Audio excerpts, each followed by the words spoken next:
मित्रांनो, या व्हिडिओमध्ये आपण शिष्यवृत्ती परीक्षा वर्ग 5वा मधील गणित विषयातील जो 14वा पाठ आहे, व्यवहारी अपूर्णांक, समच्छेद व भिन्नच्छेद अपूर्णांक यामधील स्वाध्याय 14.2 मधील सर्व उदाहरणे स्पष्टीकरणासहित पाहणार आहोत। या स्वाध्यायातील पहिला प्रश्न आहे, पुढीलपैकी कोणत्या गटातील पूर्णांक चढत्या क्रमाने लावले आहेत?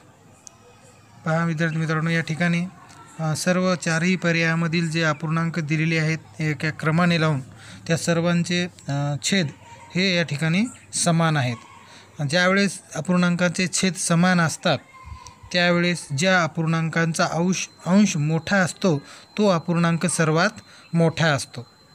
म्हणजे या ठिकाणी आपल्याला पाहावं लागेल, आता आपले हे सर्व अपूर्णांक जे आहेत ह्याच्यातले प्रत्येक पर्यायामधले ते अपूर्णांक आपल्याला चढत्या क्रमाने लावायचे आहेत।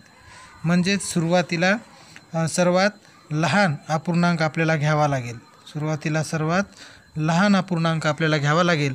म्हणजे या ठिकाणी ज्या अपूर्णांकाचा ज्यावेळेस आपण सर्व छेद हे समान असतात त्यावेळेस ज्याचा अंश मोठा असतो तो अपूर्णांक मोठा असतो।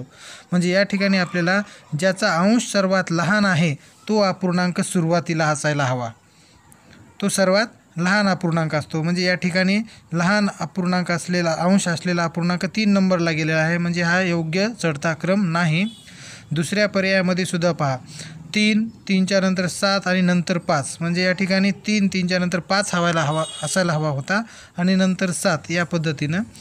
तिसऱ्या पर्यायामध्ये पहा, पहिला अंश आहे 3, दुसऱ्याचा आहे 5, मग 7, मग 9, म्हणजे अंश हे सर्व चढत्या क्रमाने आहेत। म्हणजेच हे दिलेले चारही अपूर्णांक या संख्येतील चढत्या क्रमाने आहेत असं आपल्याला सांगता येईल।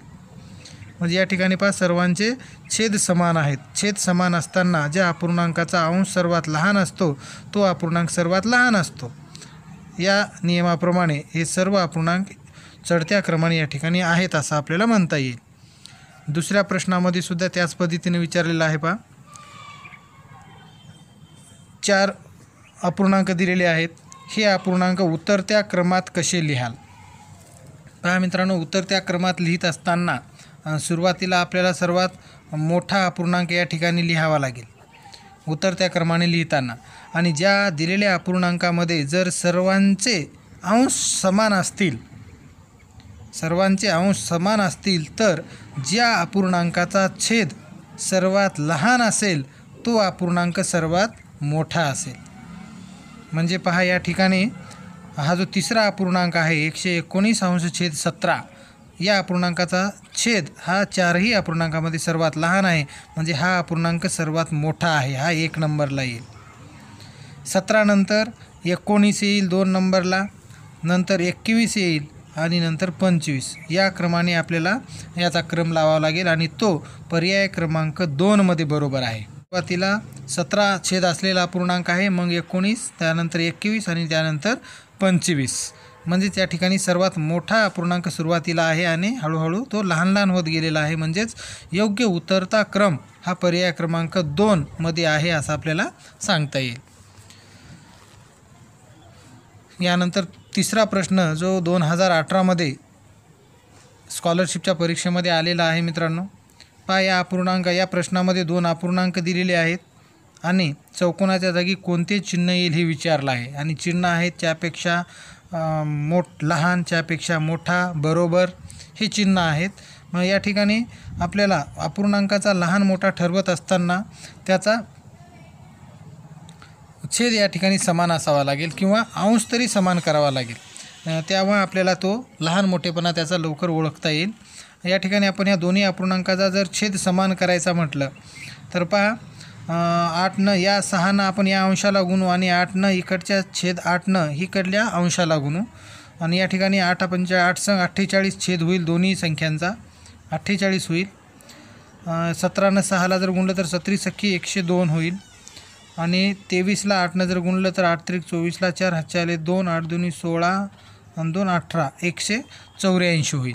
म्हणजे या ठिकाणी छेद समान झालेला आहे 48। अशा वेळेस ज्यावेळेस 2 अपूर्णांकांचा छेद समान असतो त्यावेळेस ज्या अपूर्णांकाचा अंश मोठा असतो तो अपूर्णांक सर्वात मोठा असतो। म्हणजे या ठिकाणी च्यापेक्षा मोठा हे चिन्ह या ठिकाणी येईल। पर्याय क्रमांक 2 हे या प्रश्नाचं उत्तर असेल. यानंतर चौथा प्रश्न पहा. चौथ्या प्रश्नामध्ये 4 अपूर्णांक दिलेले आहेत की त्या 4ही अपूर्णांकाचे छेद या ठिकाणी समान आहेत. 27 27 सर्वांचे छेद समान आहेत. हे अपूर्णांक उतरत्या क्रमाने लिहिल्यास डावीकडून तिसरा अपूर्णांक कोणता? पहा, हे अपूर्णांक आपल्याला उतरत्या क्रमाने लिहायचे आहेत. म्हणजे सर्वात मोठा अपूर्णांक आधी लिहावा लागेल आणि ज्यावेळेस अपूर्णांकांचे छेद समान असतात त्यावेळेस ज्या अपूर्णांकांचा अंश सर्वात मोठा असतो तो अपूर्णांक सर्वात मोठा असतो. या ठिकाणी अंश सर्वात मोठा असलेला अपूर्णांक आहे 17. म्हणजे तो उतरत्या क्रमाने लिहित असताना सुरुवातीला येईल 17 अंश छेद 27. त्यानंतर मोठा असलेला अपूर्णांक आहे 15. त्यानंतर येईल 15 अंश छेद 27 आणि त्यानंतर येईल 14 अंश छेद 27 आणि शेवटी येईल 13 अंश छेद 27. या पद्धतीनं आपण उतरता क्रम या ठिकाणी याचा लावू शकतो. उतरता क्रम लावल्यानंतर डावीकडून तिसरा अपूर्णांक. मित्रांनो पहा, डावी बाजू इकडची बाजू राहील डावी, आपल्या हाताची डावी बाजू या बाजूला राहील आणि या बाजूने जो तिसरा अपूर्णांक असेल 1 2 आणि हा 3, डावीकडून तिसरा अपूर्णांक हा असेल 14 अंश छेद 27. तो अपूर्णांक आपल्याला या ठिकाणी सांगायचा आहे. म्हणजे पर्याय क्रमांक 3 मध्ये 3 हे या प्रश्नाचं उत्तर असेल. यानंतर पाचवा प्रश्न. मित्रांनो पहा, पाचव्या प्रश्नामध्ये या ठिकाणी 5 अपूर्णांक दिलेले आहेत आणि हे 5ही अपूर्णांकांचे अंश या ठिकाणी समान आहेत. आणि ज्या वेळेस दिलेल्या अपूर्णांकांचे सर्व अंश हे समान असतात त्यावेळेस ज्या अपूर्णांकाचा छेद सर्वात लहान असतो तो अपूर्णांक सर्वात मोठा असतो. पहा मित्रांनो, या ठिकाणी आपण चढत्या क्रमाने लावू. प्रथम अंश समान आहेत आणि ज्यावेळेस अंश समान असतात त्यावेळी ज्याचा छेद सगळ्यात लहान असतो तो अपूर्णांक सर्वात मोठा असतो. म्हणजे या ठिकाणी आपल्याला चढत्या क्रमाने लावायचा आहे. म्हणजेच सर्वात लहान अपूर्णांक आधी आपल्याला घ्यावा लागेल. म्हणजे ज्या अपूर्णांकांचा छेद सर्वात मोठा असेल तो अपूर्णांक सर्वात लहान असेल. म्हणजे या ठिकाणी छेद सर्वात मोठा आहे 9. म्हणजे हा सर्वात लहान अपूर्णांक असेल. सुरुवातीला येईल 9 नंतर 8 नंतर 7 नंतर 6 आणि शेवटी येईल 11 अंश छेद 5. या चढत्या हा झाला चढता क्रम. हे चढत्या क्रमाने लावल्यानंतर पुढील प्रश्न आहे मध्यभागी कोणता अपूर्णांक येईल. पहा, या बाजूला 2 आणि या बाजूला 2 जर आपण सोडले अपूर्णांक तर मध्यभागी येणारा अपूर्णांक 11 अंश छेद 7 असेल. पर्याय क्रमांक 1 हे या प्रश्नाचं योग्य उत्तर असेल. पुढचा प्रश्न आहे 2 अंश छेद 5 3 अंश छेद 6 5 अंश छेद 7 हे अपूर्णांक चढत्या क्रमाने कसे लिहाल.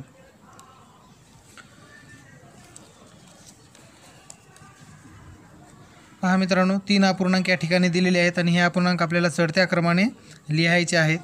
चढत्या क्रमाने लिहित असताना किंवा कोणताही क्रम योग्य लावत असताना त्या ठिकाणी आपल्याला त्यांचे अंश किंवा छेद हे समान करावे लागतात किंवा असावे लागतात. त्यावेळेस आपल्याला त्यांचा योग्य क्रम लवकर लावता येतो. या ठिकाणी जर आपण विचार केला तर आपल्याला या 3ही अपूर्णांकांचे छेद या ठिकाणी समान करावे लागतील. पहा, पहिला आहे 2/5, दुसरा आहे 3/6 आणि तिसरा आहे 5/7. पहा मित्रांनो, आपण प्रथम पहिल्या 2 अपूर्णांकांची तुलना करू. पहिल्या 2 अपूर्णांकांची तुलना करत असताना आपण जर छेद 30 6ने या अंशाला गुणलं तर 12 होईल आणि 5×3=15 आणि छेद होईल 30. म्हणजे या ठिकाणी पहिल्या अपूर्णांकापेक्षा दुसरा अपूर्णांक हा मोठा आहे असं सांगता येईल आपल्याला. पहिल्या अपूर्णांकापेक्षा दुसरा मोठा आहे. यानंतर आपण दुसऱ्या आणि तिसऱ्या अपूर्णांकाची जर तुलना केली तर पहा या ठिकाणी काय लक्षात येईल. हा दुसरा आणि तिसरा अपूर्णांक हा छेद सारखा करू. 42 जर आपण छेद केला 6 7 42 तर 7 7 21 आणि 6 30. म्हणजे या ठिकाणी अपूर्णांक मिळेल आपल्याला 21 अंश छेद 42 आणि 30 अंश छेद 42. म्हणजे या ठिकाणी छेद समान आहे. म्हणजे ज्या अपूर्णांकाचा अंश मोठा तो अपूर्णांक या ठिकाणी मोठा असेल. म्हणजे याचाच अर्थ असा की पहिल्या अपूर्णांकापेक्षा दुसरा मोठा आहे आणि दुसऱ्या अपूर्णांकापेक्षा तिसरा मोठा आहे. म्हणजे या ठिकाणी आपल्याला हे तीनही अपूर्णांक चढत्या क्रमाने या ठिकाणी आहेत असं सांगता येईल. पहा, आणि चढत्या क्रमाने आहेत म्हणजेच पर्याय क्रमांक 1 हे या प्रश्नाचं उत्तर असेल. पहिल्या अपूर्णांकापेक्षा दुसरा या ठिकाणी मोठा आहे आणि दुसऱ्यापेक्षा तिसरा मोठा आहे, म्हणजे हाच तो चढता योग्य क्रम असेल, पहिला, दुसरा आणि तिसरा. 7वा प्रश्न पहा मित्रांनो, 7वा प्रश्न आहे, पुढीलपैकी कोणता अपूर्णांक दिलेल्या अपूर्णांकापैकी 2 अपूर्णांकापेक्षा लहान आहे व 2 अपूर्णांकापेक्षा मोठा आहे. म्हणजे या ठिकाणी 1, 2, 3, 4, 5 अपूर्णांक दिलेले आहेत. म्हणजेच आपल्याला या ठिकाणी हे लक्षात घ्यावं लागेल की असा अपूर्णांक शोधायचे की त्या अपूर्णांकापेक्षा 2 लहान अपूर्णांक आहेत आणि 2 मोठे आहेत. म्हणजेच या ठिकाणी मधोमध येणारा जो अपूर्णांक आहे तो आपल्याला या ठिकाणी शोधायचा आहे. आणि हे शोधत असताना आपल्याला एक लक्षात घ्यावं लागेल की पहिला अपूर्णांक आहे 3/4, दुसरा आहे 6/7, तिसरा आहे 4/5, चौथा आहे 4/6 आणि 5वा आहे 2/8. पहा मित्रांनो, या ठिकाणी प्रथम आपण हे शेवटचे जे 2 अपूर्णांक आहेत त्याचं संक्षिप्त रूप घेऊ. 2×2 4, 2×3 6, म्हणजे हा अपूर्णांक होईल 2/3 आणि शेवटचा होईल 2×1 8, 1/4. पहा, हे अपूर्णांक जर या ठिकाणी आपण लिहून घेतले तर याचं जर आपण निरीक्षण केलं तर आपल्याला एक गोष्ट लक्षात आली असेल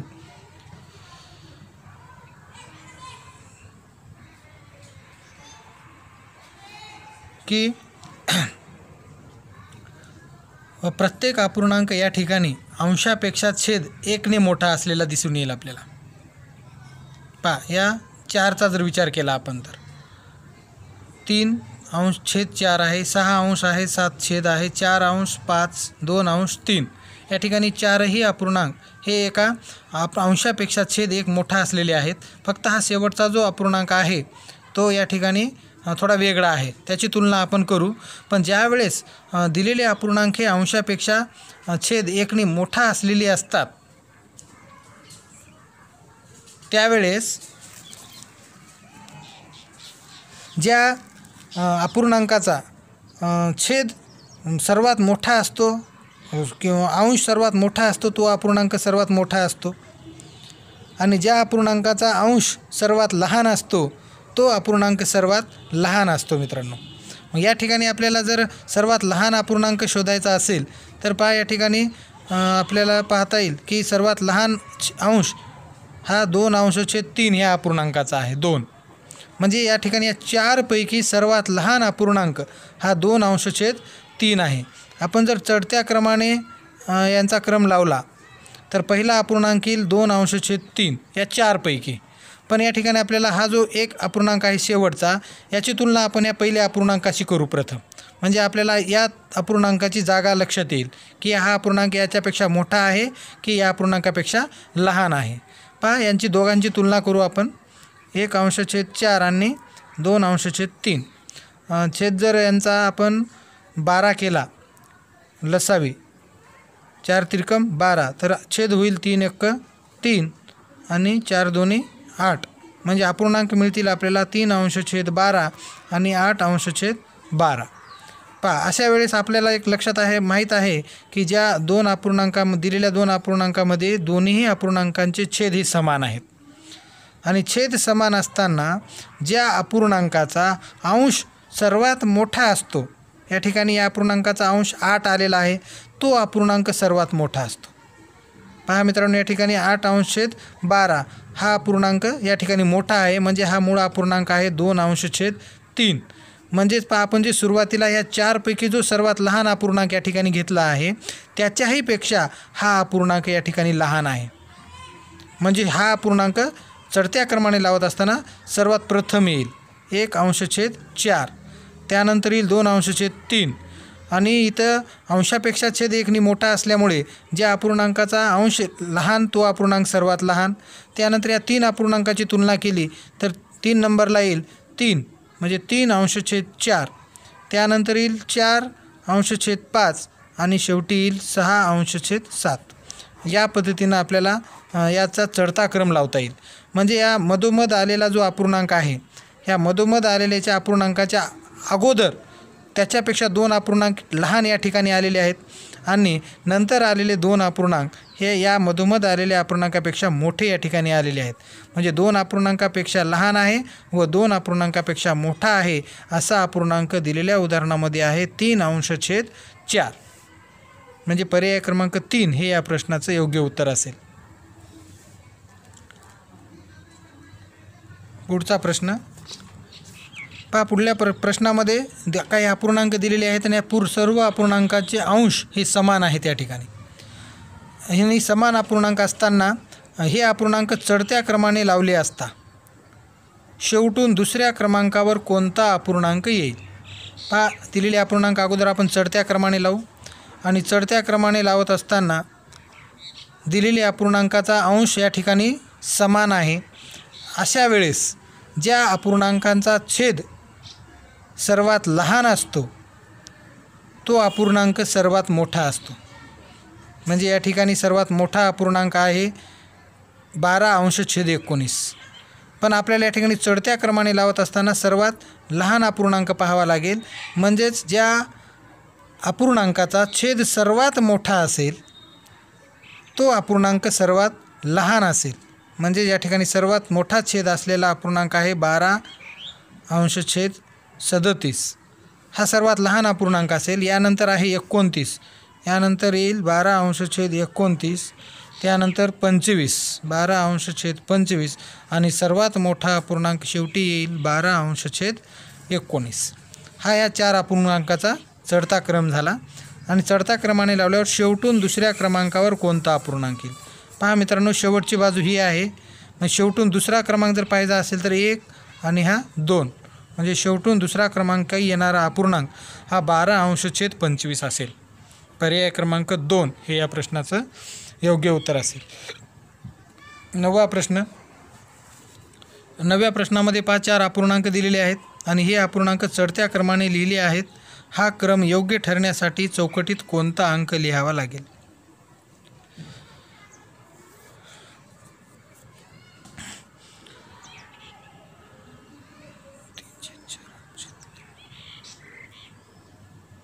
पहा मित्रांनो, या ठिकाणी एक गोष्ट लक्षात घ्या की दिलेले जे अपूर्णांक आहेत त्या दिलेल्या अपूर्णांकामध्ये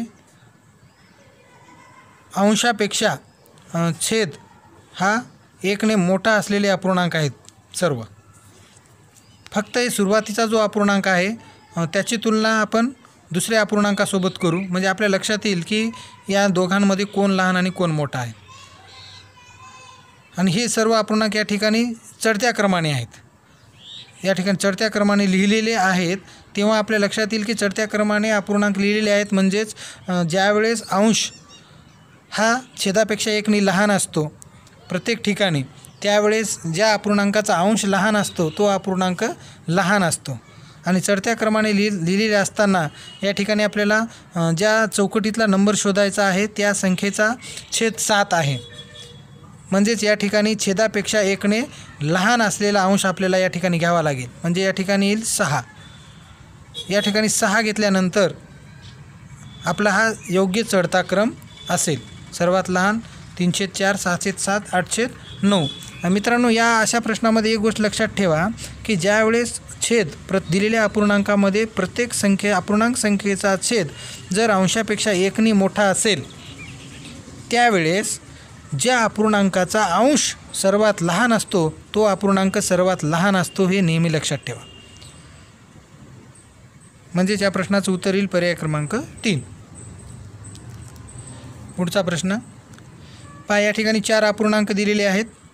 हे अपूर्णांक चढत्या क्रमाने लावले आहे असता मधले 2 अपूर्णांक अनुक्रमे कोणते असतील. मधले 2 अपूर्णांक पहा, आपल्याला यांचा चढता क्रम लावावा लागेल. चढता क्रम लावल्यानंतर आपल्याला मधले 2 कोणते येतील हे सांगता येईल. आणि या ठिकाणी एक गोष्ट लक्षात घ्या की दिलेले सर्व अपूर्णांक हे समान अंश असलेले अपूर्णांक आहेत. 4ही अपूर्णांकाचा अंश हा समान आहे. आणि अशा वेळेस ज्या अपूर्णांकाचा छेद सर्वात मोठा असतो तो अपूर्णांक सर्वात लहान असतो. चढत्या क्रमाने लावण्यासाठी आपल्याला या ठिकाणी सर्वात लहान अपूर्णांक आधी शोधायचा आहे. आणि इथं सर्वांचे अंश समान आहेत. म्हणजेच आपल्याला जर लहान अपूर्णांक शोधायचा असेल तर या ठिकाणी कोणत्या अपूर्णांकाचा छेद सर्वात मोठा आहे हे आपल्याला पाहावं लागेल. तो अपूर्णांक या ठिकाणी सर्वात लहान असेल, म्हणजे लहान असलेला अपूर्णांक येईल 7/22. त्यानंतर राहिलेल्या 3मध्ये 20 हा छेद मोठा आहे, म्हणजे तो 3पैकी लहान अपूर्णांक आहे. त्यानंतर येईल 13 आणि शेवटी 11. हा तो योग्य चढता क्रम असेल दिलेल्या अपूर्णांकांचा. आणि मधले 2 अपूर्णांक अनुक्रमे कोणते आहेत पाहायचे आपल्याला. मधले 2 अपूर्णांक हे असतील. पहिला असेल 7/20 आणि दुसरा असेल 7/13. म्हणजे पर्याय क्रमांक 3 हे या प्रश्नाचं उत्तर असेल. समोरचा प्रश्न आहे, रामने त्याच्या 21 एकर शेताच्या 3/7 भागात ज्वारी पेरली, तर त्याने किती एकर जागेत ज्वारी पेरली.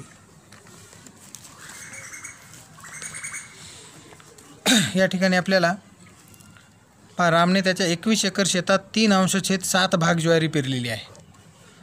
तर आपल्याला एकूण ज्वारी पेरलेला भाग आपल्याला काढायचा आहे. म्हणजे त्याचं एकूण एकर शेत आहे, 21 एकर शेत आहे. याच्या म्हणजे असा शब्द ज्यावेळेस येतो त्यावेळेस त्या ठिकाणी गुणाकार होतो. हे मित्र लक्षात ठेवा विद्यार्थी मित्रांनो. 21 एकर शेताच्या 3/7 भाग. या ठिकाणी 21 एकर शेताच्या म्हणजे 21 गुणिले 3/7 भाग हा ज्वारी पेरला आहे. आणि हे जर समीकरण आपण सोडवलं तर आपल्याला ज्वारीचं एकूण क्षेत्र त्यानं आपल्याला लक्षात येईल. हा जर आपण उदाहरण सोडवलं तर 7 × 7 7 × 21 आणि 3 × 3 3 × 9. म्हणजेच रामने 9 एकर शेतामध्ये ज्वारी पेरलेली आहे हे आपल्या लक्षात येईल. पर्याय क्रमांक 3 हे या प्रश्नाचं उत्तर असेल. समोरचा प्रश्न आहे, एका बागेत एकूण 60 झाडे आहेत. त्यापैकी 1/3 झाडे आंब्याची, 1/2 झाडे नारळाची व उरलेली झाडे फणसाची आहेत. तर बागेत फणसाची झाडे किती आहेत. 2018मध्ये हा स्कॉलरशिपच्या परीक्षेमध्ये आलेला प्रश्न आहे. पहा, 60 झाडे आहेत, त्यापैकी 1/3 झाडे आंब्याची आहेत. म्हणजे प्रथम आपण आंब्याची झाडे किती आहेत काढू. आंब्याची झाडे आहेत 60पैकी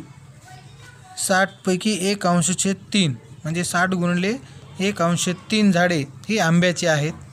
याला जर आपण सोडवलं तर उत्तर येईल. पहा, 3 × 1 3 3 2 6 3 0 0 म्हणजे 20 × 20 म्हणजे 20 झाडे ही आंब्याची आहेत. त्यानंतर नारळाची झाडे पहा, नारळाची झाडे 60पैकी 60च्या 1/2 इतकी आहेत. 60च्या 1/2 इतकी आहेत. म्हणजे या ठिकाणी आपल्याला उत्तर मिळेल 30 2 60 30 × 30 म्हणजे नारळाची झाडे आहेत 30. 20 × 20 सॉरी मी बेरीज केली होती त्या ठिकाणी. 30 × 30 झाडे ही नारळाची आहेत. तर उरलेली फणसाची झाडे आहेत हे आपल्याला या ठिकाणी म्हटलेलं आहे. म्हणजे ह्या 2 झाडांच्या संख्यांची जर बेरीज केली तर ती येईल 50. म्हणजे नारळाची आणि आंब्याची मिळून झाडे आहेत 50, एकूण झाडे आहेत 60. याचाच अर्थ या 60मधून जर 50 वजा केले तर 10 शिल्लक राहतात. म्हणजे फणसाची झाडे ही त्या बागेत 10 आहेत असं आपल्याला सांगता येईल. पर्याय क्रमांक 1. या स्वाध्यायातील सर्वात शेवटचा प्रश्न आहे 14वा. या प्रश्नामध्ये म्हटलेलं आहे, पहा, या 4 अपूर्णांक दिलेले आहेत आणि या अपूर्णांकामधील क्रमसंबंध आपल्याला पेक्षा लहान या चिन्हाचा उपयोग करून कसा दाखवता येईल हे पाहायचं आहे. पहा, या ठिकाणी एक लक्षात घ्या की सर्व अपूर्णांकांचे छेद या ठिकाणी समान आहेत. छेद समान आहेत आणि आपल्याला दाखवायचं आहे त्यापेक्षा लहान. म्हणजे या ठिकाणी अर्थातच आपल्याला उतरता क्रम या ठिकाणी दाखवावा लागेल. म्हणजे पहिली संख्या मोठी असेल, दुसरी त्याच्यापेक्षा लहान, तिसरी त्याच्यापेक्षा लहान आणि शेवटची सर्वात लहान असेल. म्हणजे सर्वात मोठी संख्या आधी आपल्याला शोधावी लागेल आणि सर्वात मोठी शोधावी म्हणजेच आपल्याला या ठिकाणी या दिलेल्या अपूर्णांकांचा आपल्याला उतरता क्रम लावावा लागेल. आणि उतरता क्रम लावताना सर्वात मोठा अपूर्णांक प्रथम घ्यावा लागेल आणि तो अपूर्णांक असेल या ठिकाणी सर्वांचे छेद समान आहेत आणि ज्याचा अंश मोठा तो अपूर्णांक सर्वात मोठा असतो. म्हणजेच पहिला अपूर्णांक येईल 13/11. त्यानंतर येईल 10/11. त्यानंतर येईल 7/11 आणि शेवटी येईल 1/11. म्हणजे पहिल्या अपूर्णांकापेक्षा पहिला अपूर्णांक मोठा आहे दुसऱ्या अपूर्णांकापेक्षा, हा दुसरा अपूर्णांक मोठा आहे तिसऱ्या अपूर्णांकापेक्षा आणि तिसरा अपूर्णांक मोठा आहे चौथ्या अपूर्णांकापेक्षा. म्हणजे आपल्याला पेक्षा लहान हे चिन्ह या ठिकाणी वापरायचं आहे. पहिला अपूर्णांकापेक्षा लहान दुसरा, दुसऱ्यापेक्षा लहान तिसरा, तिसऱ्यापेक्षा लहान चौथा. म्हणजेच पर्यायामध्ये आपल्याला हा क्रम शोधावा लागेल. पहा, पहिला येईल 13/11 या ठिकाणी 2 आहेत. दुसरा येईल 10/11, तिसरा येईल 7/11 आणि चौथा 1/11. म्हणजे पर्याय क्रमांक 2 हे या प्रश्नाचं उत्तर असेल. मित्रांनो, उदाहरणाचं स्पष्टीकरण देत असताना किंवा घाईघाईने सांगण्याच्या ओघामध्ये जर एखादा प्रश्न माझ्याकडून चुकीच्या पद्धतीने सांगण्यात आला असेल तर तो स्वतः विद्यार्थ्यांनी समजून घेऊन योग्य पद्धतीने सोडवण्याचा प्रयत्न करावा. धन्यवाद.